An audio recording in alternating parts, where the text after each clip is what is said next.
Hola, bienvenidos a este clavado profundo en el Diario Oficial de la Federación del 20 de octubre de 2025. Hoy vamos a explorar juntos este documento que, bueno, a veces parece un poco árido, pero es en realidad un reflejo fascinante de cómo se mueve el país día a día. Tenemos una mezcla interesante, oye, desde ajustes en trámites, economía, hasta programas sociales, preparativos para elecciones y, pues, cómo funciona el sistema legal. Nuestra misión, como siempre, es sacar lo esencial, lo más revelador de estas publicaciones. Queremos entender no solo qué se publica, sino, pues, por qué importa y qué impacto puede tener. Ok, vamos a desmenuzar esto. Justamente, el DOF es mucho más que un boletín, ¿eh? Es como un termómetro de las prioridades del gobierno, de los ajustes que hacen a las reglas, de cómo asignan el dinero.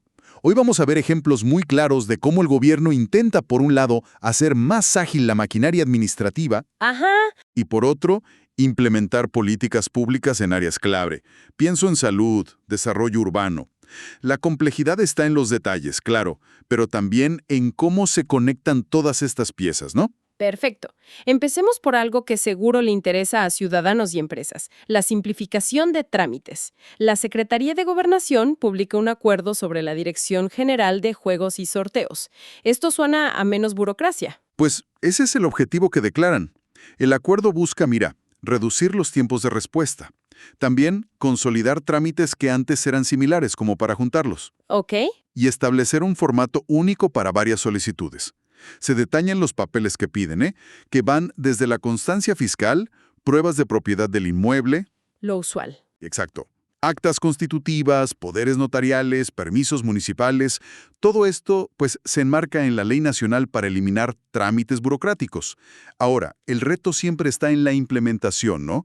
Que esta simplificación que está en papel se traduzca en una experiencia que de verdad sea más ágil para la gente, ya sea en ventanilla o en línea. Claro, del dicho al hecho. Y un punto importante que mencionabas antes. ¿Qué pasa con los trámites que ya estaban en curso? Ah, esa es una precisión clave, sí. Los trámites que empezaron antes de que este acuerdo entre en vigor, esos van a seguir con las reglas viejas. Ah, bueno. Esto es importante para evitar, pues, incertidumbre legal a quienes ya estaban a mitad de un proceso. Es algo común en estas transiciones de normas, para asegurar que todo siga su curso. Entendido. Y en esta misma línea de movimientos administrativos, pero ahora con bienes físicos, vemos una acción de la Secretaría de Hacienda. Se hace oficial la entrega de un inmueble federal a la Fiscalía General de la República. Sí, se trata de un edificio de oficinas. Está en la calle Soto número 62, allá en la Colonia Guerrero, en la Ciudad de México.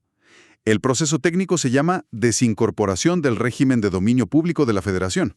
Suena complicado. Un poco, pero básicamente significa que el inmueble deja de ser administrado, digamos, de forma general por el gobierno federal, a través del INDAVIN. El Instituto de Avalúos. Ese mero, el Instituto de Administración y Avalúos de Bienes Nacionales, y se asigna directamente al patrimonio de la FGR para que lo usen en sus funciones.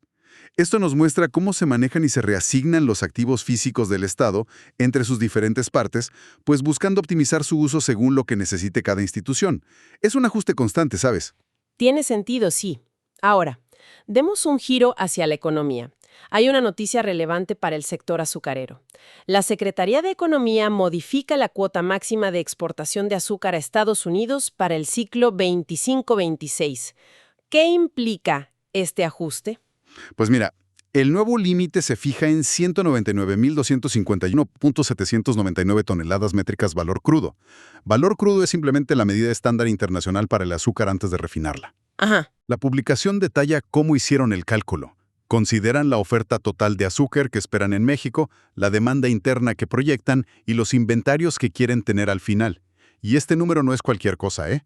Es un componente crucial en la relación comercial con Estados Unidos, sobre todo bajo los acuerdos que regulan el comercio de azúcar. Claro, afecta directamente la planeación de los ingenios, los ingresos de los productores de caña, la dinámica del mercado aquí en México. Un ajuste, aunque parezca muy técnico, puede tener sus ondas expansivas. Entiendo. Es una cifra con peso específico en el sector. Y siguiendo en lo primario, pero ahora en agricultura, hay algo interesante. La SADER, la Secretaría de Agricultura, declara como dominio público varias variedades vegetales, desarrolladas por el INIFAP. ¿Qué significa eso en la práctica? El INIFAP Es Instituto Nacional de Investigaciones Forestales, Agrícolas y Pecuarias, una institución clave en investigación pública aquí en México. Algunas de sus creaciones, como ciertos tipos de maíz, de trigo, tenían un título de obtentor. Es como una patente, pero para plantas. Les daba protección por un tiempo. Ah, ok. Bueno, pues ese plazo se venció el 30 de septiembre de 2025. Al pasar a dominio público, estas variedades ahora pueden ser usadas libremente por cualquier agricultor, empresa de semillas, investigador. Pueden producirlas, venderlas o incluso usarlas como base para desarrollar nuevas variedades híbridas o mejoradas. Suena a una buena noticia para la innovación y el acceso a semillas, ¿no? Potencialmente sí. Fomenta que se distribuya material genético que se desarrolló con dinero público. Podría democratizar el acceso a semillas mejoradas, sobre todo para pequeños y medianos productores. Pero bueno, también abre un debate interesante sobre los incentivos para la investigación pública a largo plazo. ¿Cómo? Pues si las creaciones pasan muy rápido al dominio público, ¿cómo aseguras que haya dinero y reconocimiento para que instituciones como el INIFAP sigan investigando? Es un equilibrio delicado, ¿sabes?, entre el acceso abierto y el fomento a la innovación. Aunque, hay que aclarar, el reconocimiento moral al INIFAP como creador original, ese sí permanece. Es una perspectiva importante, sí. Pasemos ahora a cómo se reflejan las políticas sociales y de salud en el DOF. La Secretaría de Salud anuncia movimientos de presupuesto y nombramientos.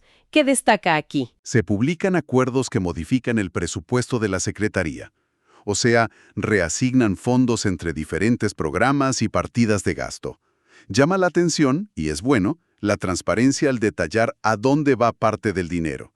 Por ejemplo, dentro de un programa específico de igualdad de género. Ajá, ¿qué mencionan? Pues mira, compras concretas como tiras reactivas para glucómetros parlantes pensando en accesibilidad. Claro. Servicios de diagnóstico para poblaciones vulnerables, estudios sobre clima laboral en unidades de salud, también cursos de capacitación en igualdad sustantiva y, fíjate, lengua de señas mexicana para el personal. ¡Qué bien! Y incluso la impresión de modelos de atención con enfoque inclusivo. Estos detalles, aunque parezcan pequeños, dan una idea de cómo se busca traducir esa política de igualdad en acciones concretas en el sector salud. Es interesante ver ese nivel de detalle en la asignación. Y sobre los nombramientos. Se oficializan designaciones importantes. Por ejemplo, nombran a Samantha Gartan Parnat como directora general del Centro Nacional para la Salud de la Infancia y la Adolescencia, el CENSIA. Estos nombramientos son clave porque las personas al frente de estas direcciones pues definen mucho la orientación y cómo se ejecutan programas nacionales críticos para la salud pública. Y esta visión de la salud pública se ve también en acciones a nivel estatal, ¿cierto? Como el convenio en Guanajuato entre IMSS Bienestar y el gobierno del estado. Exacto. Se publica un convenio de colaboración para operar el programa Fortalecimiento a la Atención Médica tiene la clave S200 durante el ejercicio fiscal 2025. Este tipo de convenios son el vehículo para, digamos, federalizar o coordinar servicios de salud. En este caso, IMSS Bienestar se compromete a apoyar al Estado, contratando personal, médicos, enfermeras, odontólogos, promotores de salud, que van a formar brigadas de salud. El dinero viene del propio programa federal S200. Lo notable aquí es el nivel de detalle del convenio. ¿A qué te refieres con el nivel de detalle? El convenio y sus anexos especifican con muchísima precisión las responsabilidades de cada parte, o sea, IMSS Bienestar y el gobierno estatal. También los mecanismos para evaluar la productividad del personal que contratan, y enlistan cada una de las unidades médicas y caravanas de salud que participan en Guanajuato. Y los anexos de verdad son exhaustivos. Incluyen, por ejemplo, matrices con indicadores específicos para dar seguimiento trimestral a metas de atención, para enfermedades como obesidad, diabetes, cáncer de mama, cervicoterino, control prenatal. ¡Wow! Y mencionabas algo sobre costos. Sí, hay un anexo, el número 12, que es básicamente un catálogo. Tiene cientos de claves y precios promedio de referencia para una variedad enorme de insumos, material de curación, medicamentos, reactivos de laboratorio, material dental, equipo médico, refacciones, hasta servicios como estudios de gabinete. ¡Qué bárbaro! Este nivel de detalle busca, por un lado, asegurar la transparencia y la rendición de cuentas en el uso de los recursos federales que se mandan al Estado, y por otro, pues subraya la tremenda complejidad logística y administrativa que implica manejar un programa de salud de esta magnitud a nivel operativo. Definitivamente, impresiona esa minuciosidad.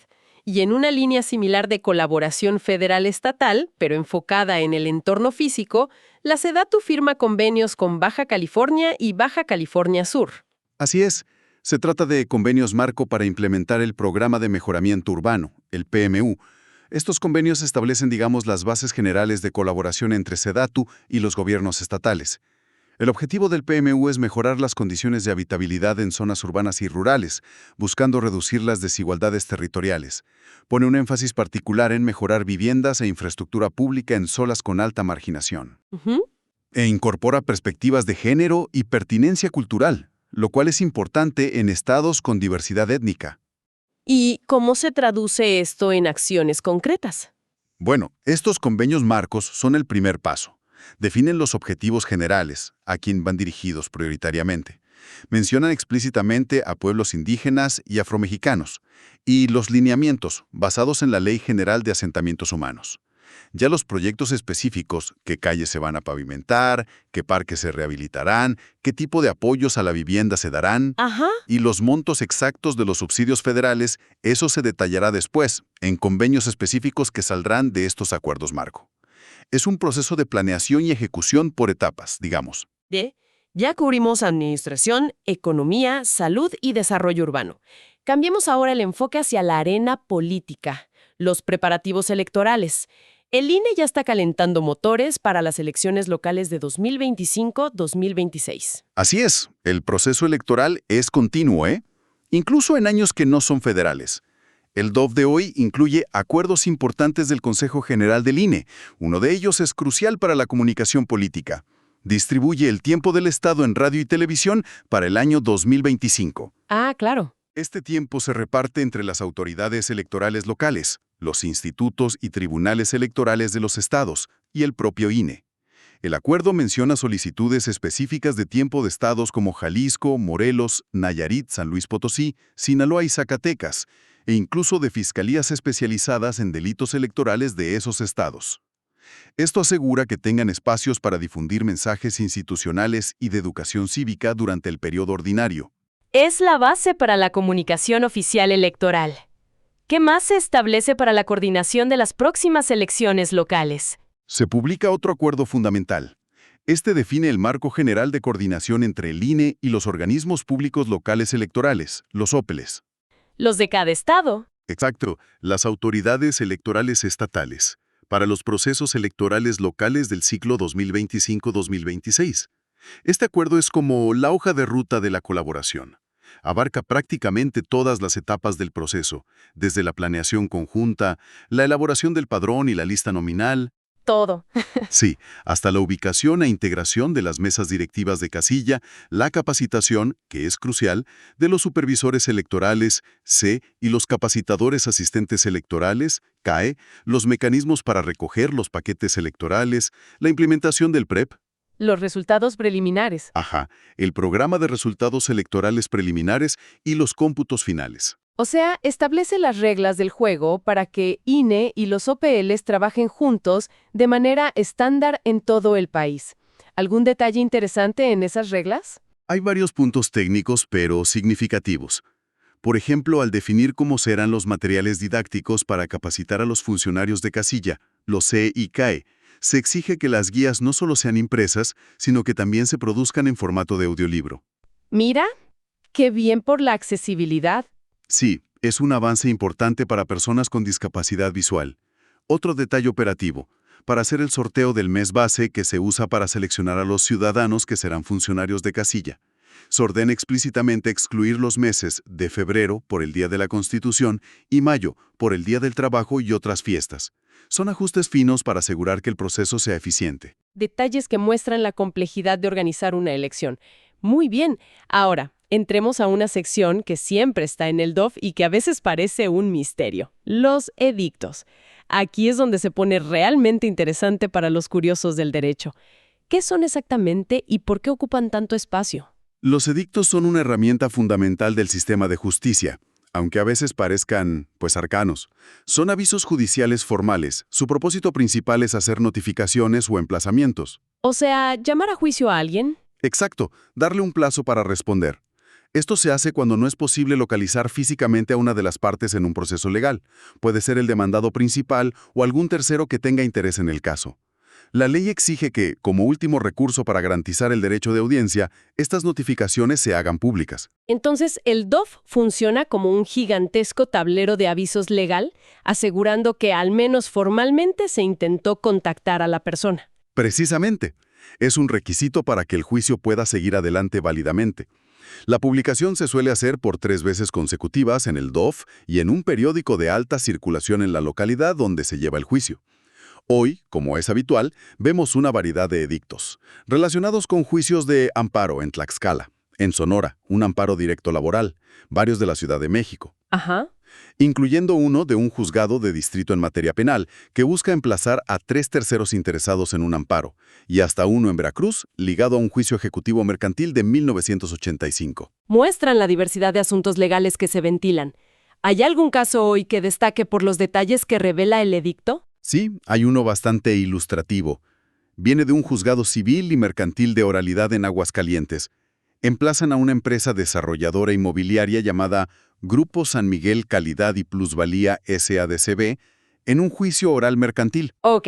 Los demandantes, un señor Filiberto Caravantes Ferra y otras personas, buscan que se rescinda un contrato de promesa de compra-venta de un inmueble en un desarrollo llamado Distrito Las Torres. El argumento central es que la empresa incumplió. Dicen que no obtuvo las licencias de construcción necesarias en el plazo que acordaron. Ah, claro. Y lo interesante es lo que piden, la devolución de 3.3 millones de pesos que dieron como depósito, más el pago de una pena convencional por incumplimiento de 1.35 millones de pesos. Este edicto no solo busca a la empresa, sino que revela públicamente el conflicto y las sumas involucradas. Muestra cómo estos avisos son una ventana, a veces inesperada, a disputas comerciales y legales concretas. Fascinante cómo un aviso formal puede contar una historia. Y no todos son litigios, ¿verdad? El DOF también publica otro tipo de avisos legales. Efectivamente, no solo son emplazamientos a juicio, también encontramos convocatorias a asambleas de organizaciones o sociedades. Hoy, por ejemplo, se publica la convocatoria oficial de la Sociedad Mexicana de Autores de las Artes Visuales, la SOMAP, a su Asamblea General Ordinaria. Se detalla la fecha, hora, lugar y, muy importante, el orden del día completo. Este incluye puntos como la presentación de informes de gestión del Consejo Directivo, del Comité de Vigilancia, la discusión y aprobación del presupuesto para 2026 y la presentación de nuevos socios. Este es otro uso crucial del DOF, dar formalidad, publicidad y certeza jurídica a los actos internos importantes de asociaciones civiles, sociedades mercantiles y otras entidades. Queda claro que el DOF es mucho más que una simple gaceta. Al revisar el contenido de hoy, 20 de octubre de 2025, vemos un mosaico muy completo de la actividad gubernamental y legal. Desde esfuerzos por hacer más eficiente la administración y gestionar bienes públicos, pasando por decisiones económicas con impacto sectorial como la cuota azucarera o la liberación de tecnología agrícola. Ajá. Hasta la implementación detallada de programas de salud y desarrollo urbano con un claro enfoque social. Y, por supuesto, la maquinaria electoral que no se detiene y el día a día del sistema judicial a través de los edictos. Sin duda, es un corte transversal que muestra la complejidad de la administración pública y el marco legal que la rige. Cada acuerdo, cada nombramiento, cada convenio, cada edicto representa una decisión con consecuencias, un engranaje en el funcionamiento del Estado. La minuciosidad que observamos en algunos documentos, como los convenios de salud o los preparativos electorales, pues refleja la necesidad de precisión y rendición de cuentas en la gestión pública. Y todo esto nos lleva a una reflexión final. Al ver la profundidad y el detalle técnico de muchas de estas publicaciones, desde los catálogos de precios en salud hasta las reglas específicas para el sorteo de funcionarios de casilla, Pues surge una pregunta inevitable. ¿Somos realmente conscientes como ciudadanía de la magnitud y la complejidad de este entramado de decisiones, regulaciones y procesos que se formalizan y publican diariamente en el DOF? Refleja cómo opera el gobierno, pero ¿cuánta de esta información realmente llega al debate público o a la vida cotidiana? y quizás una pregunta aún más profunda. Más allá de la simple conciencia, ¿existen mecanismos más efectivos, más accesibles, más allá de solo publicar el DOF? para que la ciudadanía pueda no solo conocer, sino también interactuar, participar, o incluso beneficiarse de manera más directa de toda esta información oficial. ¿Cómo podemos cerrar esa brecha entre la publicación formal y el entendimiento ciudadano significativo? Algo en qué pensar. Con esa reflexión nos despedimos por hoy. Gracias por acompañarnos en este análisis a fondo. Hasta la próxima.